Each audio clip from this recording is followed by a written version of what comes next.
حضرت موسیٰ علیہ السلام کو معراج کی بات آئی تو اللہ رب العزت نے حضرت موسیٰ علیہ السلام کو حضور پہ بلایا. حضرت موسیٰ علیہ السلام اللہ کی بارگاہ میں دعا کرتے ہیں, یا الہی میں تم سے ہم کلام کرنا چاہتا ہوں. رب کہتا ہے کہ اے موسیٰ تم سے ہم کلام نہیں ہو سکتا, یہ اجازت میں کسی کو نہیں دے سکتا. حضرت موسیٰ علیہ السلام اللہ کی بارگاہ میں اس کے ساری کرتے ہیں. اللہ رب العزت ارشاد فرماتا ہے کہ موسیٰ فلاں جگہ کوہ طور پہ میں تجھے اپنی تجلیات کا کروڑواں حصہ عطا کروں گا. اگر تم اس تجلی کو برداشت کر سکتا ہے تو میرا بھی دیدار کر سکتا ہے. پھر فقہا فرماتے ہیں, قرآن تصدیق کرتا ہے کہ حضرت موسیٰ علیہ السلام جب کوہ طور پہ جاتے ہیں, اللہ تعالیٰ اپنی کروڑہا رحمتوں کی تجلی کا کروڑواں حصہ حضرت موسیٰ علیہ السلام کی طرف کرتا ہے, اور وہ کروڑواں حصہ کی حضرت موسیٰ علیہ السلام اس کے نور کو برداشت نہیں کر سکتے, وہ بے ہوش ہو جاتے ہیں. فرمایا کہ کوہ طور سیاہ ہو جاتا ہے, وہ پہاڑ آج بھی سیاہ ہے.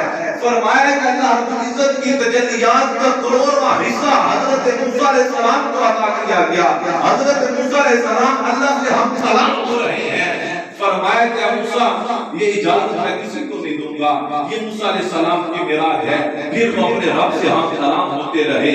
یہ حضرت موسیٰ علیہ السلام کی معراج ہے. ہر نبی کو معراج کروائی ہے, لیکن جب مصطفیٰ کی بات آتی ہے, اللہ رب العزت نے ہر نبی کو معراج اس دنیا میں کروائی ہے, لیکن جب مصطفیٰ کی بات آئی ہے تو جبرائیل فرشتوں کے سردار کو بھیجا جا رہا ہے اور کہا جا رہا ہے کہ میرے محبوب کو اس انداز سے اٹھانا کہ ان کے قدموں کا بوسہ لینا اور بتانا کہ رب آپ کو یاد کر رہا ہے. اللہ رب العزت نے فرشتوں کے سردار کو حضرت جبرائیل امین کو حضور نبی کریم صلی اللہ علیہ وسلم کے لیے بھیجا. پھر ایک ایسی سواری بھیجی جو اس سے پہلے دنیا میں نہ آئی تھی, وہ براق اللہ رب العزت نے اللہ اپنے محبوب کے لیے رکھا تھا. پھر اس سواری کا اہتمام بھی اللہ رب العزت کر رہا ہے. معراج میں بلانے والا بھی رب ہے, لے کے جانے والا فرشتوں کا سردار ہے. ہر نبی کو معراج اس دنیا میں کروائی جا رہی ہے, مصطفیٰ کو معراج بلا کے کروائی جا رہی ہے. یہ ہے مصطفیٰ کی شان. پھر آپ کی امت کے اوپر جو احسانات فرمائے ہیں, وہ احسانات یہ ہے فرمایا کہ اس امت کو ہم نے چند راتیں ایسی عطا فرما دی ہیں جس کے بارے میں فقہا لکھتے ہیں. تاریخ کی کتابیں اٹھا کے دیکھیں, حضرت موسیٰ علیہ السلام اللہ اپنے رب سے ہم کلام ہوا کرتے تھے. آپ ایک پتھر کے پاس پہنچے, وسیع و عریض ہے. تاریخ کی کتابوں میں فرمایا کہ وہ پتھر دو حصے ہوتا ہے, چٹان جتنا بڑا پتھر دو حصے ہوتا ہے. اس پتھر میں ایک اللہ کا بندہ عبادت کرتا ہے. حضرت موسیٰ علیہ السلام حیران ہوتے ہیں. تاریخ کی کتابیں اٹھا کے دیکھیں, حضرت موسیٰ علیہ السلام اپنے رب کی بارگاہ میں حیران پریشانی کا مظاہرہ کرتے ہیں. رب کہتا ہے کہ موسیٰ اس سے بھی حیران کن بات میں تجھے نہ بتاؤں. حضرت موسیٰ علیہ السلام کہتے ہیں یا الہی اس سے حیران کون سی بات ہو سکتی ہے کہ ایک شخص جو ہے وہ بے جان چیز کے اندر زندہ ہے, اس سے رزق بھی دیا جا رہا ہے. اللہ رب العزت کہتا ہے موسیٰ صرف زندہ ہی نہیں بلکہ اس کو یہاں رزق بھی دیا جاتا ہے. پھر اللہ رب العزت کہتا ہے موسیٰ اس سے بھی عجیب بات میں تجھے نہ بتاؤں. حضرت موسیٰ علیہ السلام کہتے ہیں یا الہی اس سے عجیب بات کیا ہو سکتی ہے کہ ایک بے جان چیز کے اندر جاندار چیز کو تو رزق بھی عطا کر رہا ہے. فرمایا تو اس بزرگ کے پاس جائے سے پوچھ. حضرت موسیٰ علیہ السلام کے پاس جاتے ہیں, وہ اللہ کا ایک بندہ تھا. فرمایا وہ بزرگ حضرت موسیٰ علیہ السلام عرض کرتے ہیں کہ میں اپنے رب کی بارگاہ میں 500 سال سے اس پتھر کے اندر عبادت کر رہا ہوں. سبحان اللہ. یہ صرف مثال دینے کے لیے ہے. فرمایا کہ میں 500 سال سے اس پتھر کے اندر عبادت کر رہا ہوں. حضرت موسیٰ علیہ السلام حیران ہوتے ہیں. اللہ کی بارگاہ سے آواز آتی ہے موسیٰ اس سے حیران کن بات میں تجھے نہ بتاؤں. حضرت موسیٰ علیہ السلام کہتے ہیں یا الہی اس سے حیران بات کیا ہو سکتی ہے.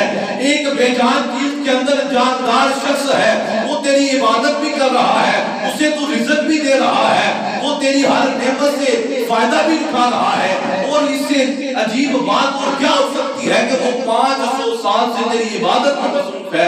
اللہ کی بارگاہ سے آواز آتی ہے موسیٰ اس سے بھی حیران کن بات یہ ہے ایک آخر الزمان نبی آئیں گے, ان کا نام زمین میں محمد ہوگا, آسمانوں میں احمد ہوگا.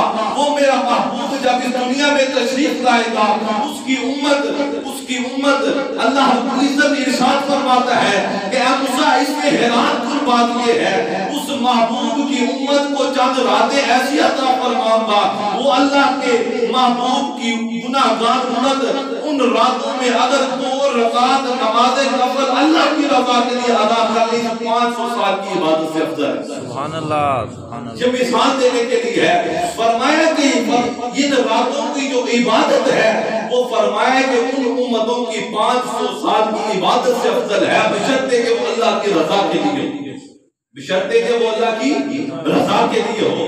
میرے دوستو یہ بابرکت مہینہ ہے، رجب کا مہینہ ہے، جس مہینے میں اللہ رب العزت نے اپنے محبوب کو معراج کروائی ہے۔ اور حضرت ابوبکر صدیق رضی اللہ تعالی عنہ آپ فرماتے ہیں، اسی آیت کی شرح میں فرماتے ہیں کہ حضرت انس بن مالک اس کے راوی ہیں، فرمایا کہ اسی آیت کے تناظر میں کہ اللہ تعالیٰ ان نیک لوگوں کی متقین کے لیے فرمایا کہ وہ جنت کو وسیع و عریض کر دیتا ہے، اسی کی شرح میں کہا لکھتے ہیں ایک اور انداز میں، وہ کیا لکھتے ہیں؟ حضرت انس بن مالک اس کے راوی فرماتے ہیں اس سے مراد جس عمل کی طرف جلدی کرنے کا حکم دیا گیا ہے ایک تو یہ ہے کہ نیک اعمال کی طرف جلدی کی جائے، اور اسی آیت کے تناظر میں اگر دوسری روایت کی جائے تو حضرت انس بن مالک فرماتے ہیں کہ اس سے مراد یہ بھی ہو سکتا ہے کہ تکبیر اولیٰ میں شامل ہونا، اس سے مراد کیا ہو سکتا ہے؟ تکبیر اولیٰ میں شامل ہونا۔ اس مسئلے کو میں نے اس لیے چھیڑا ہے کہ اس کی فضیلت آپ تک میں پہنچا سکوں۔ حضرت انس بن مالک فرماتے ہیں حضرت ابوبکر صدیق رضی اللہ تعالیٰ عنہ اس کے تناظر میں معراج کا یہ واقعہ لکھا ہے، لیکن حضرت انس بن مالک فرماتے ہیں کہ اس آیت کے تناظر میں فرمایا کہ تکبیر اولیٰ میں جلدی کرنے سے مراد ہے، اسی لیے تکبیر اولیٰ اور اس کے اجر و ثواب کی وضاحت کرنا بھی فائدے سے خالی نہ ہوگا۔ فرمایا میرے اور آپ کے پیارے آقا مدنی تاجدار صلی اللہ علیہ وسلم فرماتے ہیں بندہ مومن جو امام کے ساتھ تکبیر اولیٰ میں شریک ہوتا ہے، وہ بندہ مومن جو امام کے ساتھ تکبیر اولیٰ میں شریک ہوتا ہے اس کے لیے 1000 حج و عمرہ سے زیادہ بہتر و افضل ہے۔ یہ میرے دوستو نماز بہترین اور افضل عبادت ہے۔